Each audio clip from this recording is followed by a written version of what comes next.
Hey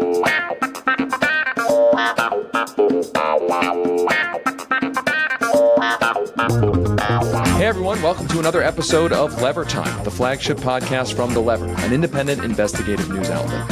I'm your host, David Sirota. On today's show, we talk with Justin Elliott, one of the ProPublica reporters who broke open that explosive story about Supreme Court Justice Clarence Thomas accepting luxury gifts and having business deals with a billionaire real estate mogul over the last 2 decades, all while Thomas refused to disclose those gifts. We'll find out how those reporters broke open the story. We'll look at the ethics of the situation, and we'll talk about what we know about the billionaire Harlan Crow and his interest in the rulings of the Supreme Court and the rulings of Clarence Thomas. For our paid subscribers, we're also dropping exclusive bonus episodes into our Lever Premium feed. Last week, for instance, we posted a lengthy interview with the economist Richard Wolff about the escalating rivalry between the U.S. and China. And coming up this week, we're going to have a bonus interview about how tax breaks for rich people's 401k plans have become a huge drain on federal resources, and yet how that topic is never mentioned when politicians start demanding cuts to retirement programs like Social Security. So stay tuned for that in the Lever Premium feed. If you're not already a paying subscriber and want access to that premium content, head over to levernews.com right now and become a supporting subscriber. That'll give you access to the Lever Premium podcast feed with all of those extended interviews and that bonus content. Plus, as a paid subscriber, you'll have exclusive access to all of the in-depth reporting and investigative journalism that we do here at The Lever. Just hit the subscribe button at levernews.com to support the work that we do. Also, if you like this podcast, we'd really appreciate your help. Tell your friends and family about Lever Time. Leave a rating and review on your podcast player. Independent media will only grow and thrive because of passionate listeners and by word of mouth. And so we need all the help we can get to combat the inane bullshit that is corporate media. I'm here today, as always, with Lever Time's producer, Jared. What's up, Jared? Hey, David. How you doing? All right, man. Big news week with the revelations about Clarence Thomas. I'm super psyched to have Justin Elliott on. I mean, I think that story that really those two stories that they broke, I mean, they have really dominated the news in a way you rarely see corruption stories get in the news. It really is. And it was a shocker, but at the same time, not a surprise at all. The piece that we published in The Lever this week pointing out how Clarence Thomas has pushed to invalidate all political spending disclosure laws while arguing that donors have a constitutional right to anonymously influence politics is right there in a lot of the rulings and dissents and concurrences that he puts down as a member of the Supreme Court. And it turns out he was living it in real life as well. I mean, I heard somebody say Clarence Thomas is now living his own truth or being the change he wants to be. I mean, Clarence Thomas has long argued that political spending disclosure laws that are designed to force private donors to disclose what they are spending on public officials. Thomas has argued that those are wrong. Those are unconstitutional, that effectively rich people have a First Amendment free speech right to anonymously influence politics. And so in a sense, the revelations that Thomas didn't disclose the gifts he was getting from a billionaire who is connected to a number of groups that have been filing amicus briefs in front of Thomas's Supreme Court, that Thomas has been basically, there's kind of a consistency there. There's a consistency in him saying he believes disclosure laws are unconstitutional and him not following the disclosure laws that are aimed at him and other judges. Now, obviously, I'm not crediting Clarence Thomas for being consistent. But what I am saying is that in some senses, it shouldn't be a surprise that the guy who has taken the most extremist position on corruption and in saying that anti-corruption laws are bad, has acted in a private capacity as if those laws should be broken. I think the big question now is, well, what happens to him now that it sure looks like he has very explicitly and clearly broken the law.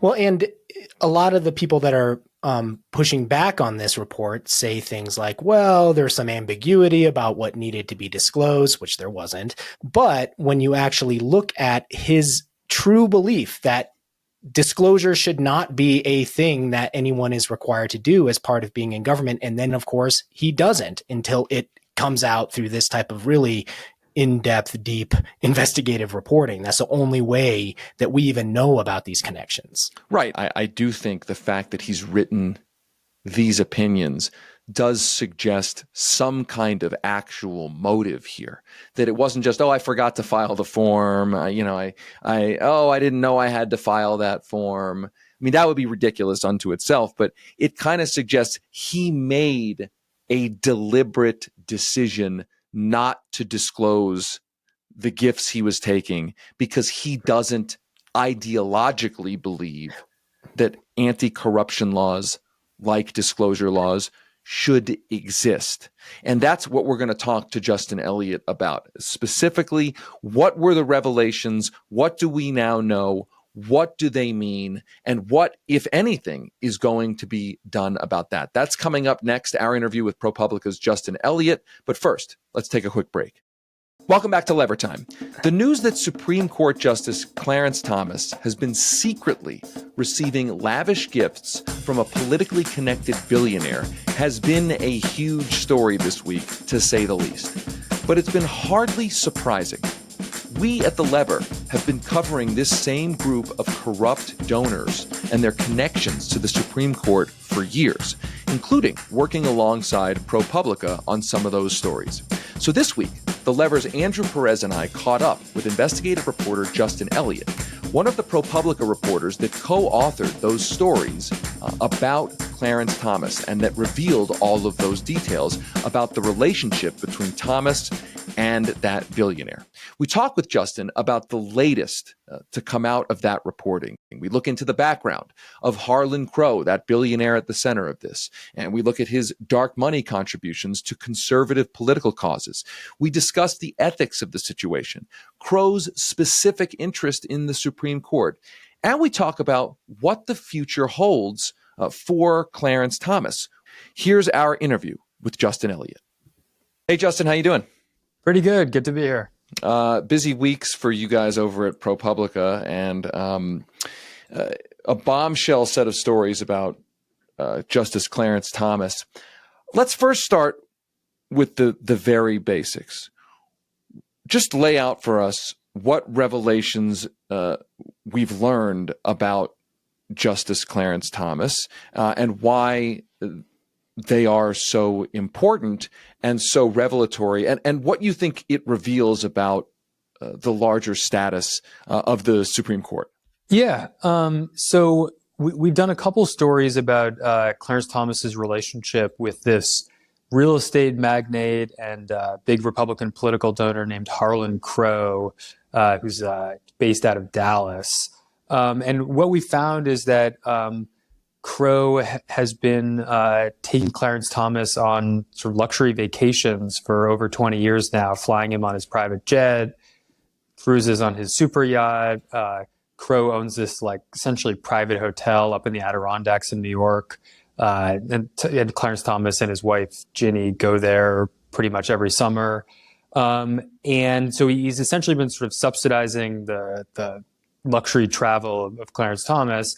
And then after that story was published, Thomas and Crow both put out statements saying that, we're dear friends and these are sort of family trips. And our second story was about actually a real estate deal between the two of them where Crow bought Clarence Thomas's mother's house down in Savannah, Georgia, along with 2 vacant lots from Clarence Thomas and some of his relatives.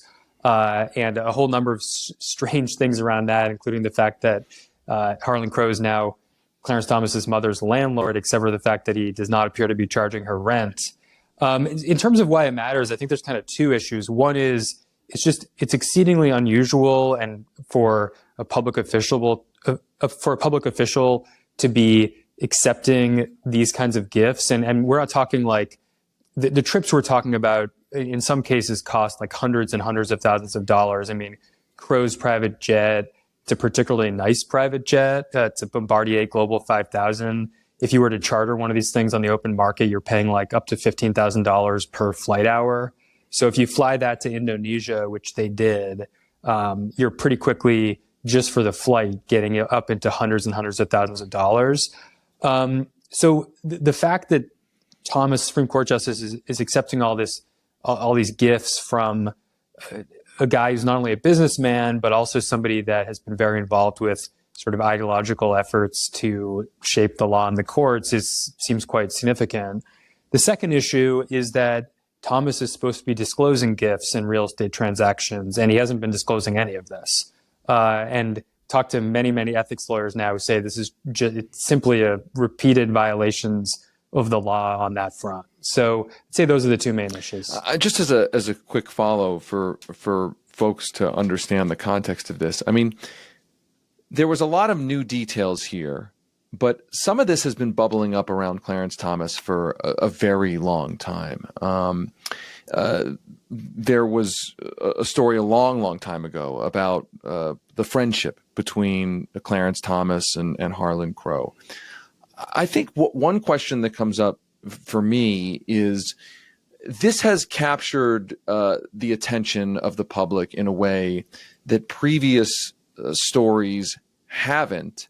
And I think that's both because of the detail in your reporting and kind of the salacious revelations here of the specifics of this with the oil painting and I mean, whomst among us doesn't have a luxury Adirondacks cabin and hotel and isn't whining and dining Supreme Court justices, right? I mean, like, just the sort of sheer ridiculousness of it. I understand that has captured the public's attention, but I think my follow-up question is there anything more that would explain why this go around on these kinds of revelations seems to be getting more attention and has captured more of the public's attention than perhaps stuff like this in the past with regards to Clarence Thomas?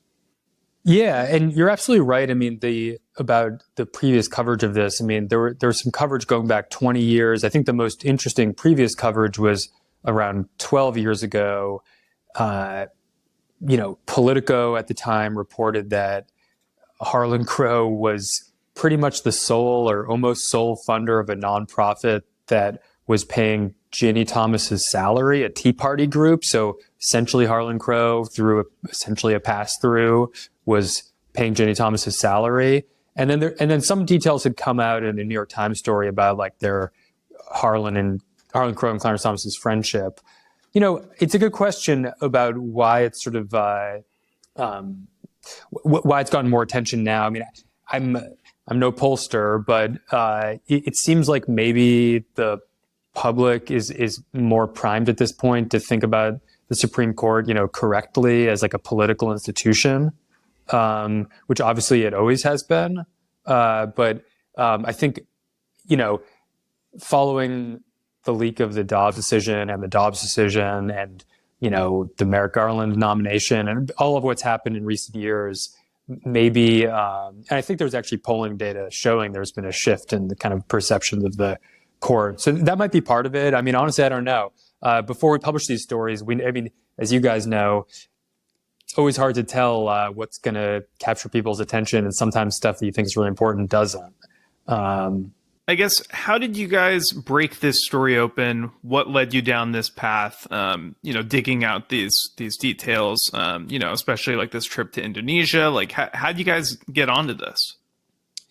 Yeah, well, the Thomas stuff started actually with U.S. Marshals records. So something that I didn't know until this is that the Supreme Court justices, when they travel, sometimes get security from the U.S. Marshals, which is like kind of like the Secret Service. It's actually part of the Justice Department. And there were some records floating around just on the internet that somebody else had gotten through a public records request to the U.S. Marshals. And just parenthetically, I think one of the reasons the Supreme Court has not historically gotten a lot of sort of investigative coverage is that very conveniently it's exempt from all the public records laws. And I can tell you, and I'm sure you guys also know, the Supreme Court press office is not exactly, it doesn't exactly promptly return phone calls and grant interviews and that sort of thing like you might get from another public official. So the Supreme Court, it's like a pretty closed institution, but the marshals, because it's part of the DOJ, you can file public records request, and somebody did that a few years ago, and there were these highly redacted travel records from the marshals that don't tell you like Clarence Thomas is going to Indonesia, but they tell you, a Supreme Court justice was going from like New York to New Haven on a specific date, and sometimes they tell you that they were flying by private jet. So initially we got interested in one trip from the marshal's records that we were able to like cross-reference from some other stuff we found that established pretty clearly that it was probably Clarence Thomas. Then we realized that it was on Harlan Crow's plane. We read this previous coverage and decided like, no one's really looked at this in like 12 years, wonder what's been going on.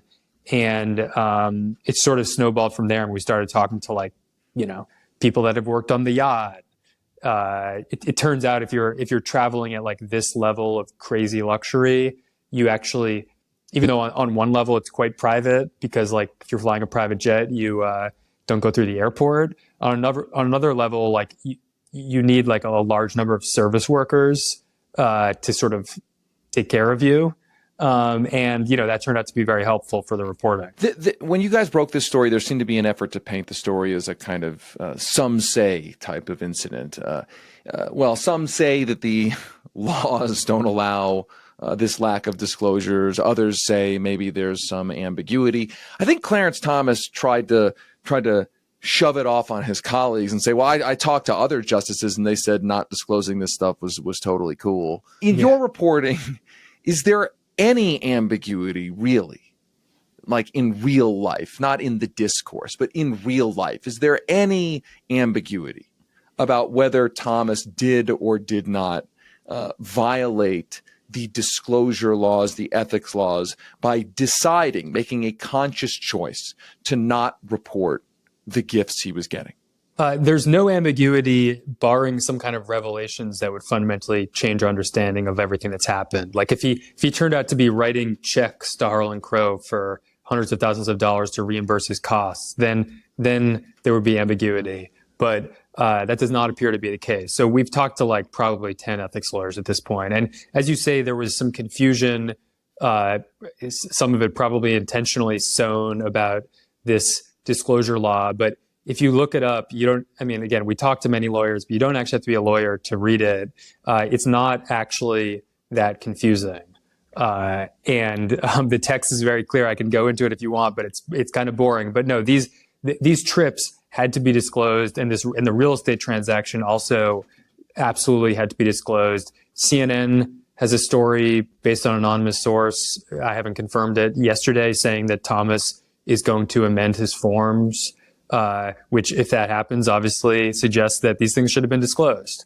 And it's extremely unusual for these Supreme Court justices, any of them, to like respond to any kind of reporting. And so if he's actually going to amend his forms, that suggests that that everyone that we talked to was correct. Tell us about Harlan Crow, the donor. What do we know about him and his interest in the Supreme Court? Yeah, it's really interesting. I mean, I honestly hadn't heard that much about him before getting into this, but he's like a really powerful guy. He comes from, he was actually originally an heir to a real estate fortune. His father was also a wealthy Dallas guy who built this real estate empire. His name was Trammell Crow.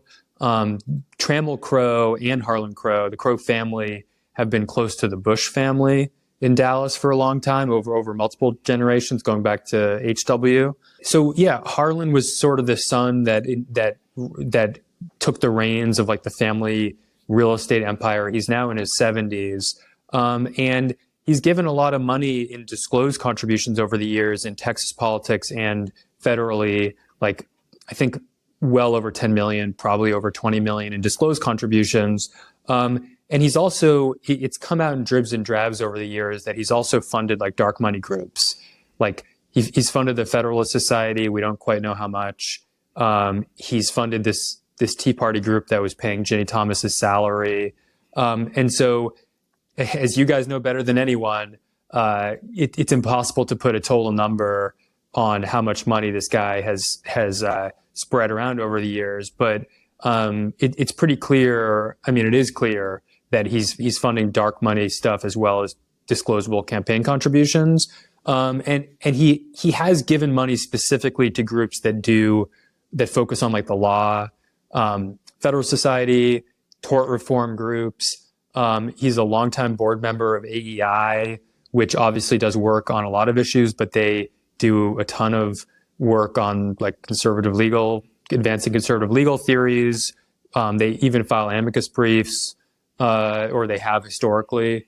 So he, the oil painting that David mentioned that is a painting that portrays Clarence Thomas, Harlan Crow, and Leonard Leo, along with a couple other guys, sitting at this Adirondacks resort that Crow owns under like a statue of a Native American guy for reasons that are still not clear to us.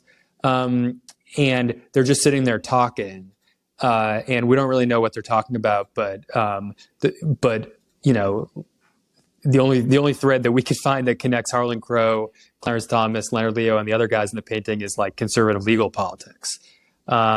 Crow actually gave an interview to the Dallas Morning News. He hasn't talked to us, but it came out a couple days ago, and he was asked like, "What do you talk to Thomas about?" And he said like, "Thomas asked me about my kids a lot." I'm not sure if that was like supposed to cover it completely, given that they've been vacationing together for like 25 years. But it's a big open question. I want to drill down a little bit more on some of the pushback. I've seen an argument also that, well, listen, Harlan Crow has not had a direct case in front of the Supreme Court.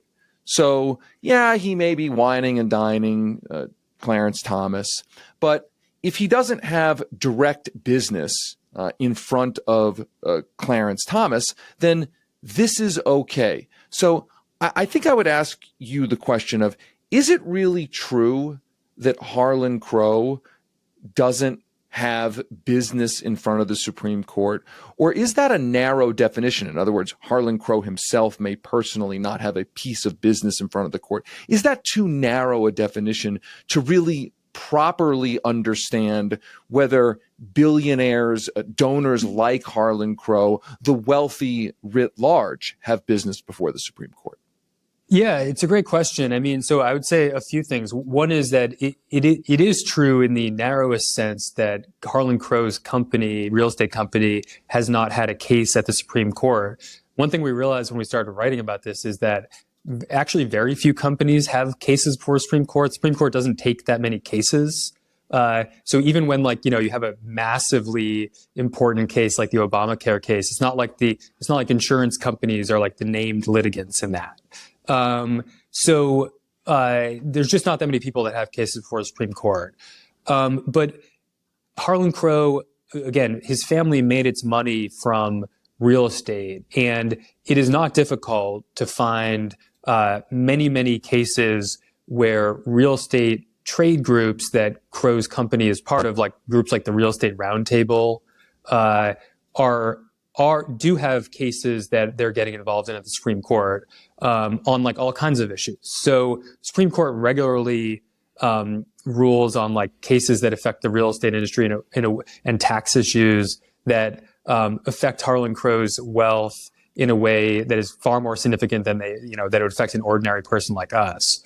But I think the kind of arguably more relevant thing here is that Crow clearly has like all kinds of ideological interests directly related to the court. I mean, again, he's funding, and we don't know how much, but he's funding groups that are pushing particular conservative legal theories. And so it, and it's very hard to get at this, and we're sort of still reporting on all this in general, but like it clearly matters who any Supreme Court justice is spending time with. I mean, if you're, if you go on a cruise with somebody from AEI who's, and over drinks or cigars starts like mentioning some legal theory or something, like that time in front of a Supreme Court justice is valuable. I mean, there's a reason we have lobbying disclosure laws for Congress, because like lobbying works to some degree. And I think another thing that was revelatory for us, as people that were not steeped in sort of the Supreme Court before doing this reporting, my co-reporters and I, is that we were thinking about Supreme Court justices in kind of a binary way, as liberal or conservative. But of course, when you start looking into it, that's not really the right way to think about it. First of all, there's a spectrum. As you guys have reported, Clarence Thomas often will write concurring opinions, even on the kind of conservative decisions where he says the court should have gone further. But the thing that's even more surprising is that Clarence Thomas has actually changed his position on several issues during his tenure on the Supreme Court. The most notable example of this was a couple of years ago. He did a complete 180 on this legal doctrine called Chevron, which I'm no expert on, but essentially it relates to the power of like executive branch agencies to interpret laws so they can issue regulations. And there's been a move in like the kind of conservative legal world, which used to be friendly to the Chevron doctrine to become hostile to it. And which would in effect disempower regulatory agencies and empower the courts. Thomas himself wrote a decision like 15 years ago called Brand X that was sort of endorsing the Chevron doctrine. And then a couple of years ago, he did a new opinion, said, I was wrong. I've done a complete 180. And so when you look at that, and like, we don't know how his mind got changed on that, but I think we can be confident in saying like his mind didn't get changed by sitting in a room and staring at the Constitution. Like something happened. And so the idea that some people have, been advancing in response to our story that, oh, like you really believe that Clarence Thomas, especially, or any Supreme Court justice is subject to influence and their mind is going to be changed. And I'm like, well, yeah, I do believe that. I mean, like, they're human beings. So obviously this matters. So that's why we think this is like a matter of public concern. And I think it's beyond Clarence Thomas. I would say this about all of them. Well, so one thing we noticed here, some of the conservatives who are sort of making the like, these arguments that like, oh, show us the quid pro quo, show us the very specific quid pro quo. A lot of them like tend to work for think tanks that have personal or have financial ties to the Crow family. Obviously, you mentioned the American Enterprise Institute. There's also the Manhattan Institute, where, Ilya Shapiro has been one of the most vociferous defenders of Thomas in the news these days. Kathy Crow, Harlan's wife, serves on the board of the Manhattan Institute. And they're filing, amicus brief after amicus brief trying to influence the court. Like, you don't get one of those board seats, right, without some cash, right? Like, that's just not how it works. Yeah, I mean, I think those board seats in general, like, yeah, you have to be like a major donor. I mean, I think one of the frustrations about trying to establish whether or not there's quid pro quos, although I think that we probably all agree that that's far too narrow a way to think about influence. And that's not how lobbyists think about, sophisticated lobbyists think about it either. But one of the frustrating things about like trying to do that reporting is, thanks in part to the Supreme Court, there's like all kinds of dark money sloshing around. So Harlan Crow or anyone else could be funding groups that file amicus briefs, could be funding Supreme Court cases in one way or another. And it would be extremely difficult, short of like a leak, to establish that. And so, we would welcome Harlan Crow like opening up his books to us, and so we can have a complete conversation about this. But yeah, I mean, yeah, that's the final question that I have for you is about where this is going. So clearly, the public in polls has lost a lot of confidence in the Supreme Court. But the Supreme Court seems to be wholly insulated from any accountability at all. And I just want to articulate one of my slightly far-fetched fears, but I'm not sure it's all that far-fetched in this era, which is that Clarence Thomas has repeatedly argued that political spending disclosure laws are unconstitutional. He has insisted that Citizens United didn't go far enough. And the core of his argument is that essentially rich people have the right to spend anonymously in politics and in conjunction with public officials. He also voted for that unanimous decision in a ruling, the McDonnell ruling, that effectively legalized gifts to public officials.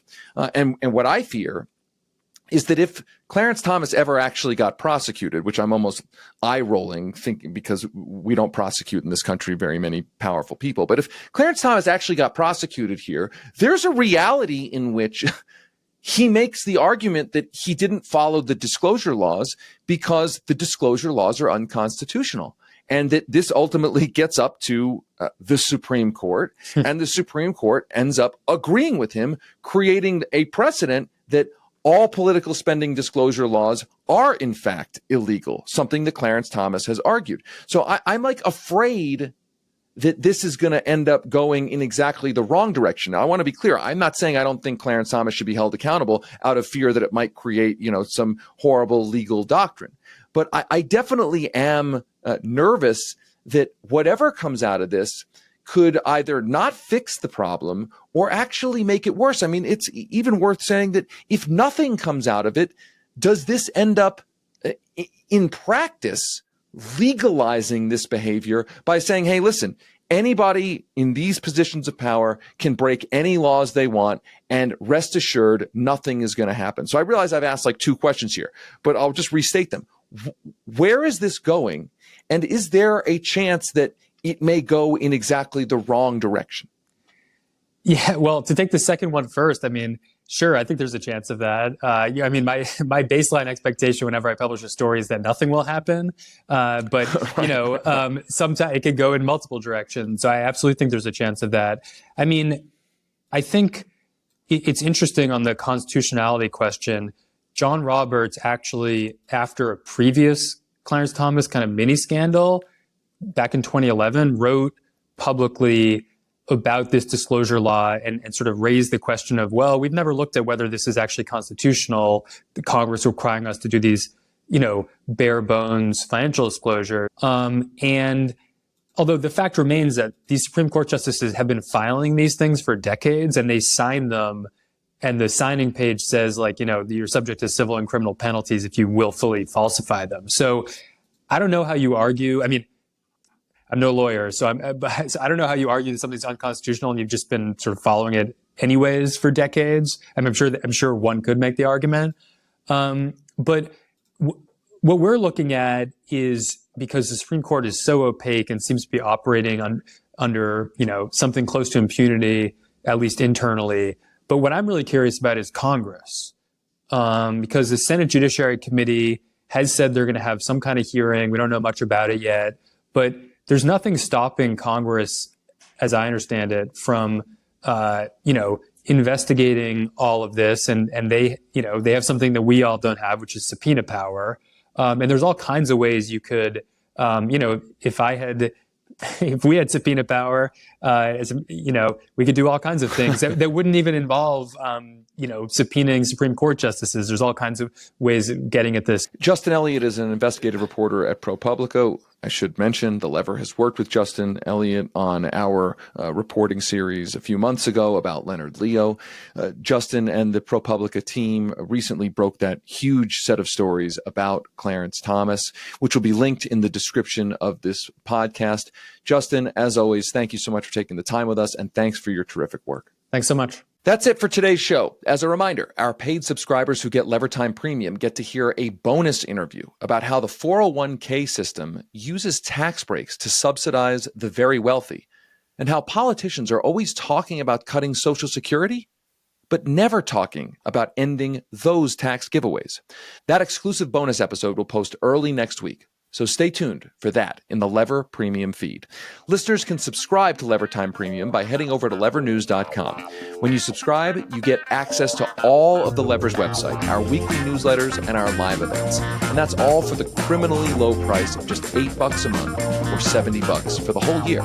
One last favor, please be sure to like, subscribe, and write a review for Lever Time on your favorite podcast app, on the app you're listening to this podcast in. And make sure to head over to levernews.com and check out all of the incredible reporting our team has been doing. Until next time, I'm David Sirota. Rock the boat. The Lever Time Podcast is a production of The Lever and the Lever Podcast Network. It's hosted by me, David Sirota. Our lead producer is Jared Jakang Mayer. You can find all of our past episodes at levertimepod.com or on all of the major podcast players.